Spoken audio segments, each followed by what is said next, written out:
Bu asnoda Ikkinchi dunyo urushi shiddat bilan davom qilyotdi. Bir tarafda natsist germanlar, yana bir tarafda sovetlar, Amerika va Angliya ittifoqlash armiyasi. Gitlerning German armiyasiga qo'mondonlik qilib, har tarafda g'alaba qilishi butun dunyoni sarosimaga solgan. Dunyo nizomi ostin ustun bo'layotgan bir payt edi. Biz tog'da germanlarning Rossiyaning g'arbiy zminlarini ishg'ol qilib qistab kelganligi, ruslarning tez suratda chekinayotganligi haqidagi xabarlarni anglab turatdik. Bir qatimliq cho'ng yig'ilishda Osman Batur mundaq so'zladi. Bu günler biz için nihayet halkılık, hayat mamatlık mühim günler. Vatanımızdan keləcəki bir neçə avlatdan keyin qandaq aldı bolışı bizning bugun nimelerini qilishimizga bog'liq. Bizlarning bu tuproqlardagi kurashlarimizning tarixi uzun. Ahli salib xristianlarining kuch ko'rsatishi bilan Char Rossiyaning zamonimizga ko'z tikishi, Xitoylarning ulug' vatanimizga, bu qahramonlar diyori islom tuproqi bo'lib kelgan aziz diyorimizga ishtay saqlab timsiqlashlari boshlangan yillardimi shundoqla shuhratparast hokimberlarning g'ofil va ittifoqsizligidan foydalanib go'zal yurtimizga dushmanlar maynat oyoqlarini besib parcha parcha bo'lib talab ishg'ol qilishgan necha 10 yilning yoqimi bizning kurashlarimiz to'xtovsiz davom qilyotidi. Qarindoshlarim, tog'lachilari, mening o'tmishdan jiq gap ochqim yo'q. Men faqat shuni ta'kidlamoqchi. Vatan tuproqlarining erkini hech kim bizga elib bermaydi. Mustaqillik qo'rg'ini faqat va faqat bizning yolg'iz o'zimizning mo'llarimiz ustida yuksaladi. Ruslar bizga yordam qilamiz deb yolg'on aytdi. Xitoylarmi avtonomiya, erkinlik shiorlari bilan xalqimizni g'aflatga qoldirib oldi. Stalin va o'tmishdagi charlarning bari yolg'onchi. Mana ko'ryapsizlar. Xalqimizni qilich va miltiqlar bilan bosh egdiryotdi. 10 ming, 100 minglab dar maydoniga, turmalarga so'rab ilib ketyotdi. Butun Turkiston oilalari qamg'oqdek to'zib ketdi. Bizning erkinlik jangchilari bo'lmish qo'mondonlarimiz ularning qo'liga tushib qolganda urush asarlariga qilinish kerak bo'lgan aqlli muomalani ko'rmadi. Ularni vahshiylarcha o'ldirganni oz deb xalqning nazaridagi shon sharpini, nom obro'yini yer bilan yakson qildi. Halbuki ular aziz vatanimizning faxrli o'g'lonlari edi. Ular endi shahar yezdilardagi yangi naslni bulg'ab, ozg'un bir avlod yetishtirishga tirishayotdi. Bu qilmishlarini oqartish, taraqqiyot degandek shiorlar bilan pardozlamoqda. Ruslarning butun dunyodagi izlagan xalqlarning erkinligi uchun Hitler Germaniyasi qarshi urush qilishi nima degan kulkilik?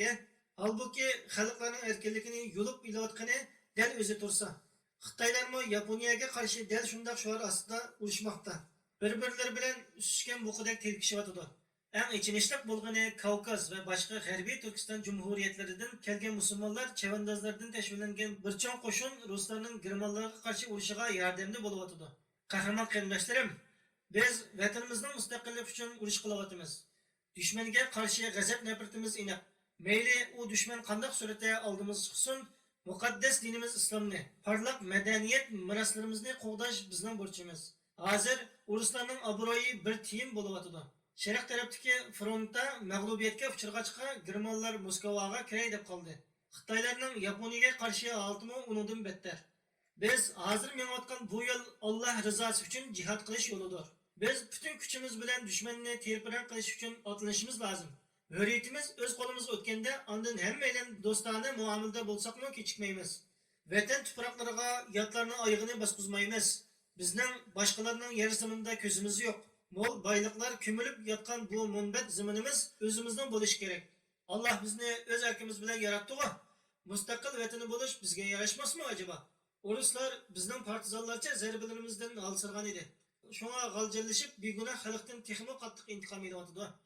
Shunlashqa hozir bizning oldimizda umumiyuzlik cho'ng jangga atlanmoqdan boshqa tanlash yo'q. Jangchilarning takbir sadolaridan tog'lar larzik keldi. Bir necha kundan keyin top-top bo'lib yo'lga chiqdik. Ruslar vahimaga tushib chekinishga boshladi.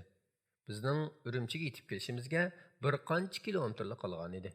Bu chaqda Sovetlar asosiy kuchini Stalingraddagi German qo'shiniga qarshi turish uchun yo'tkab ketgan bo'lib, xalqimiz Sharqiy Turkistondagi qoldiq rus kuchlariga qaqshatqich zarbalar yog'dirish natijasida ularmi G'arbiy Turkistonga qadar chekinishga majbur bo'ldi. Ruslarning chekinishi nurg'un sirlarni yo'riqlikka chiqardi. Ruslar tashlab ketgan arxivlardan ma'lum bo'lishicha, yiltizining qurib yo'qolgan oilalarning addi-hisobi yo'q bo'lib, rus o'lim lagerlariga qamalganlarning soni 300 mingdan ortiq edi. Ruslar tarmar bo'lgandan keyin u o'lim lagerlaridan qochib qutulganlar o'zlari uchragan vahshiy qiyin qistoqlarni so'zlab berdi. Ular suratlab bergan manzarni tasavvur qilishmi odamning tinini shirkindirib o'tadi. Şehit bo'lganlarning oilalari ularning meyitlariga erisholmabdi. Chunki ruslar odamning aqli yetmaydigan usullar bilan bu jasadlarni yo'q qilishar ekan. Zaharlik gazga to'lib ketgan bir azgalda tasodiban ikki jasad uchrab qoldi. Keyin bu jasadlarning Sharqiy Turkiston Islom Jumhuriyatining raisi Xo'janiyoz Hoji va qo'mondonlardan Qozoq general Sharifxon To'rining ekanligini bildik. Ruslarning odam qiynash markazi bo'lgan istixborot idorasi, ya'ni JX organining binosi bir qitimliq qattiq yomg'irda o'rilib tushgan bo'lib, binoning xarobasi ostidan 3000 kishining jasad iskeletlari topildi. Asli bu binoning osti vatan yigitlarini qamaydigan turum ekan. Bu pek maxfiy turum bo'lg'achqa, bino o'rilib tushganda ularni qutqizgan odam bo'lmaganlikdan shu yerda qapsilib qilib o'lib ketishgan ekan. Türkiston xalqi har tarafdan kelib bu mislisiz dahshatga shohid bo'ldi. Cho'lponning ko'zlaridan yoshlar to'xtamaydi. Ular qandoq ichinishsiz qoldi o'lib ketgan ha? Mustafa, men o'ylashdan qo'rqyapman. Bu bek ichinishli oqibat emasmi? Qop-qorong'u zindon, hech kimdan javob kelmagan yolvurishlar, ochliq, suvsizlik, bedellarini tilib turgan qamchilar. Ularning orasidan xotin bolalarini xiyol qilayotganlar, suygan qizni eslayotganlar bor bo'lg'iydi. Dunyoda mushundaq ig'ir zulm bo'lamdi. O ruslarga Allohning la'nati bo'lsin. Ular bizni nima qilsin deydi? Agar Stalin ularning e'tiqod qilganidek haqiqiy jannatdan xush xabar berguchi bo'lsa, mushundaq vahshiyliklarni qilarmidi? Bundaq inson qalbidan chiqqan kishilardan qandoqmi yaxshilik yutkul bo'ladi? Qara, quchoqlashib qaytib qolgan jasadlarga bir-birini chin quchoqlagan holda jon uzibdi. Tugilib o'ltirib qolganlarga qara. Qattiq to'nlab ketgan bo'lsa kerak. Ularning mushundaq qiyin ahvollarda Allohga yelinib madad tilaganligiga ishonaman.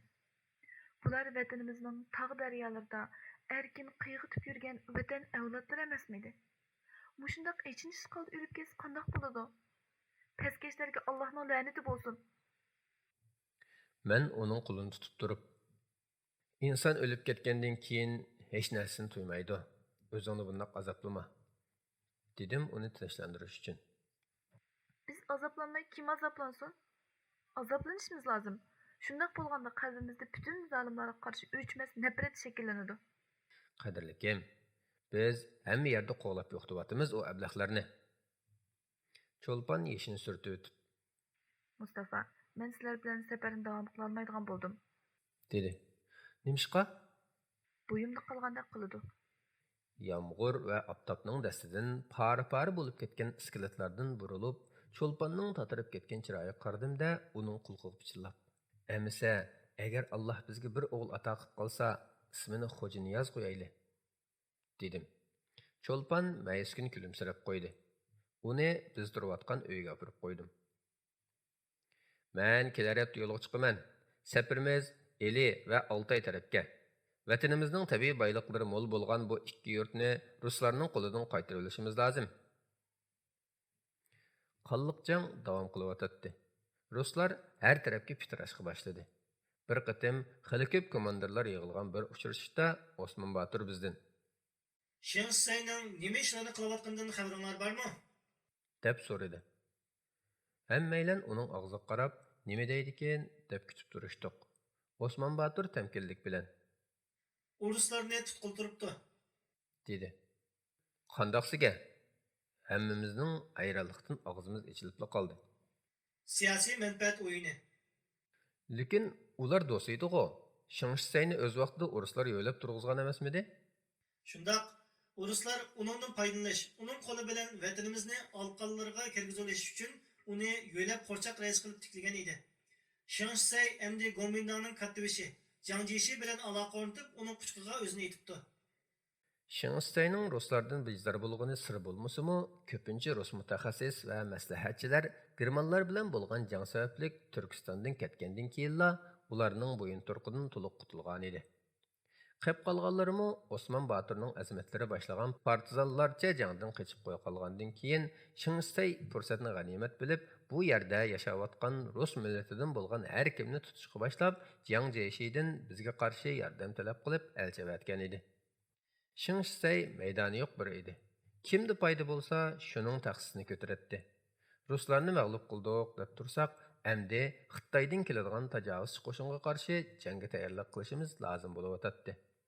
Qo'mondonlarimiz ammo uqtirish chiqarib, qurol tutalığıdek hamma kishining Xitoy o'g'ri chashqonlarini vatanimizning qo'g'lash jangiga qatnashishga safarbar qildi. Ondan Osman Batur Şingsayga ultimatum avatib, uningga vatanimizdan chiqib ketishga muhlat belgilab berdi va bu muddat ichida chiqib ketmasa, oqibatining halokat bo'lganligini uqtirdi.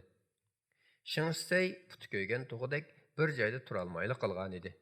Qo'shinimiz uni muhosiraga elib olgan bo'lib, o'z qarindishi Shing Shichini bosh qilib Jiang Jiexiga avatgan o'makdan texicha xabar kelmagan edi.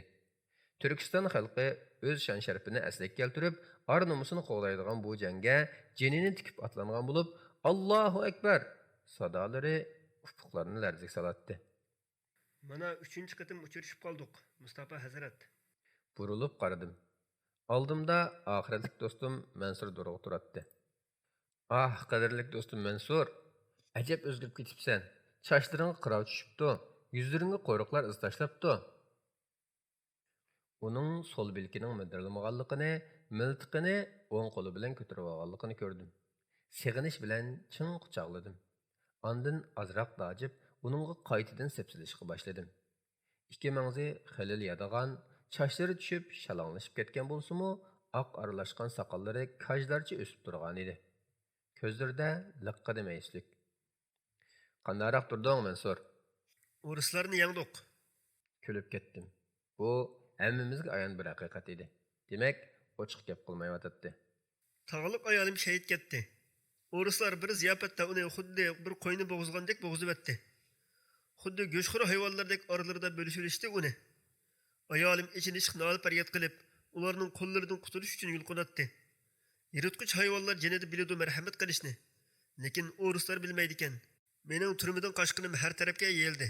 Koshki qochmagan bo'lsam, istixborot binosi ostidan chiqqan shu shahidlardan biri bo'lib qolgan bo'lsam, esit, nimishqa demsan, meni tutish buyrug'i chiqarib tutolmagandan keyin ayol qariyash demay butun oilamni qo'lga oldi. Hozir nima demsan? Men afsuski ular ketib qoldi. Ko'zlarida yosh lig'irlab davom qildi. Hech kimga zulm qilmaydigan zotning yoniga ketdi. Yeshini surtib turib yana Meni hozir u ketib qolganlardan baxtli deb o'ylamsan? dedi. Uning qo'lini tutdim va "Mayli do'stim, cho'lpansini saqlayotgan" dedim. Unutib qilishga boshlagan ko'ni hikoyani eslagandek bo'lib, men qarab turib qoldi. Cho'lpan dedingmi? Ha, ayolim. Ayolim, mumkin emas. Sen biletding-ku. Kulib ketdim va men bilan birga bir necha favqulodda harakatlarga qatnashdi, dedim. Yenimizda yardar bir muxbir o'tirgan ekan. Men burilib qarab, Siz Mustafa Murat Hazrat bo'lamsiz? deb so'radi. Ha. Muxbir xushal kulib ketib, Sizlar ikkinglar haqida Urumchi, Altay, Kashgar, Qomul hamma yerda varoqchilar tarqalib yuradi. "Nim mazmunda?"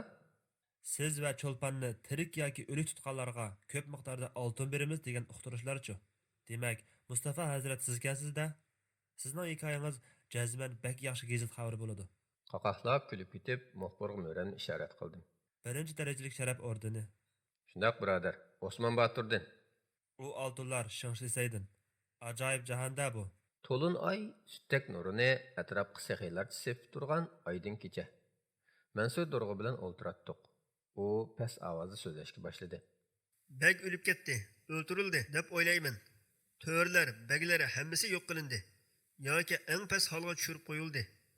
Oilasi, xotin bolalari taraf-tarafga chechilib ketdi. Dunyo oyig'i uzilmas voqealar bilan davolg'ib turadi ekan. Bizning peshonimizga umr bo'yi jangchi bo'lish bitilgan o'xshaydi. Mansur, Alloh yo'lida jang qilishdimi sharafli ish bormi deysa adosh? Bilaman, lekin ba'zida nafsim g'olib kelib qoladi.